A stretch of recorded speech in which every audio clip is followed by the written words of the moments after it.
Então, olha só, a questão da tatuagem, ela vai ter essa mesma aplicação. Você pega comigo aqui, ó, Levítico capítulo 19, né? Levítico 19, versículo 28.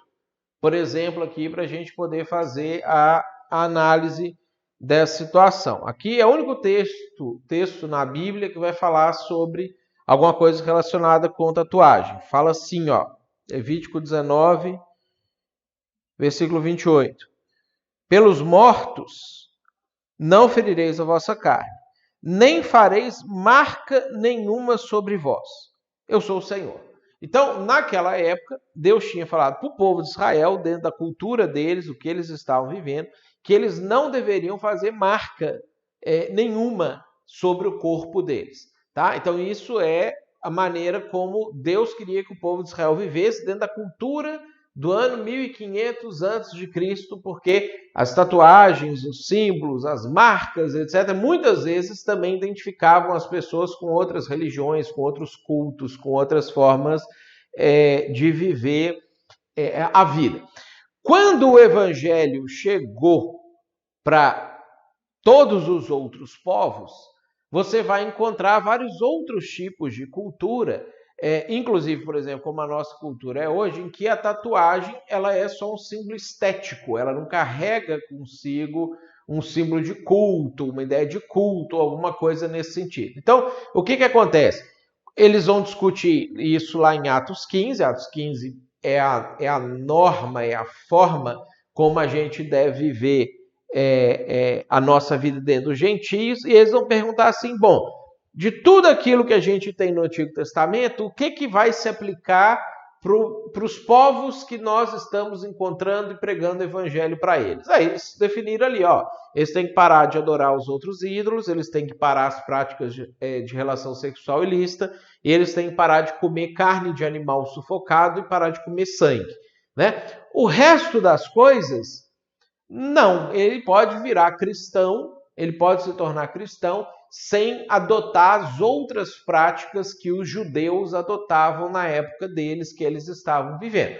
Ao longo do tempo, eles poderiam escolher essas práticas aqui e pensar assim, eu vou agradar mais a Deus se eu fizer isso, eu vou agradar mais a Deus se eu fizer aquilo, mas não como uma regra que a pessoa tem que seguir ou que ela está fora se ela não seguir, né? E aí isso vai se aplicar para a situação da tatuagem também. Então, eu fiz a tatuagem, eu fiz a tatuagem e aí eu converti, e aí eu vim para a igreja e eu estou cheio de tatuagem. Não tem problema nenhum, né? Pode continuar cheio de tatuagem, adorar a Deus, amar a Deus sobre todas as coisas, servir a Deus, fazer as coisas e deixar a tatuagem quietinha aí no seu corpo. Não precisa tirar ela, fazer cirurgia, fazer nada desse tipo de coisa, porque isso era uma regra que tem uma aplicação restrita para a época que aquele pessoal estava vivendo lá, nas condições que eles estavam vivendo lá.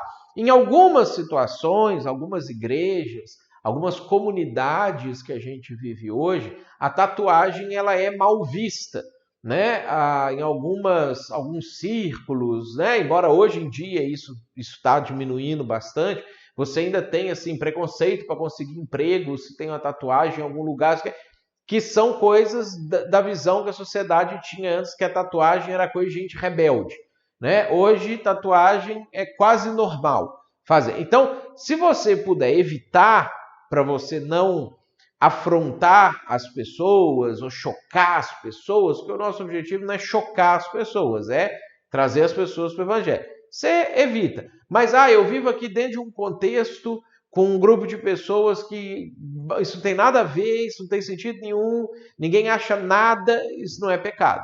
Isso não é uma coisa que vai fazer com que você se afaste de Deus, fazer com que Deus se chateie com você ou alguma coisa nesse sentido. Você pode ficar normal, viver normal e seguir a sua vida normal. Isso é um costume de grupos de povos, que teve uma época que no Brasil era um costume que isso era mal visto, e hoje isso está praticamente superado ou praticamente mudado.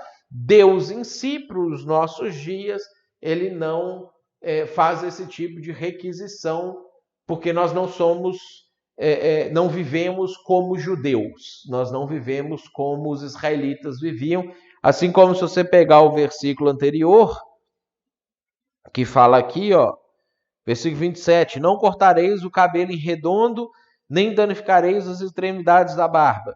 Isso aí também a gente não faz. Agora olha só o versículo 26, não comereis coisa alguma com sangue, isso lá em Atos 15 diz que tinha que continuar valendo. Então isso a gente continua não podendo fazer, né? Porque isso era para lá, continuou sendo para cá. Nem algorareis, nem adivinhareis. Isso aqui é contaminações com ídolos. Continua valendo. Olha só o versículo 29.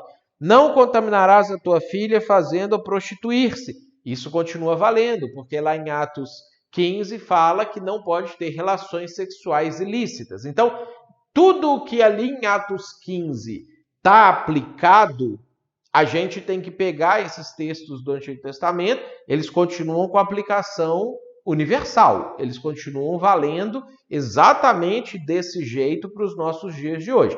Aquilo que em Atos 15 não está dizendo, não tem aplicação universal. Aí a gente precisa frear e fazer as interpretações e as análises para poder ver como nós vamos aplicar aquilo na realidade de cada cidade, de cada comunidade, de cada igreja, de cada país no mundo.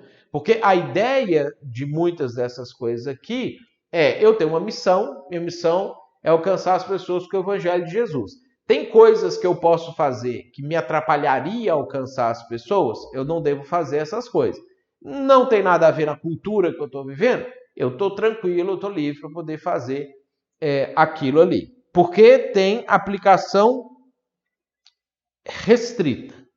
Vale para a época que aquilo ali está acontecendo. Deu para entender isso aí, gente?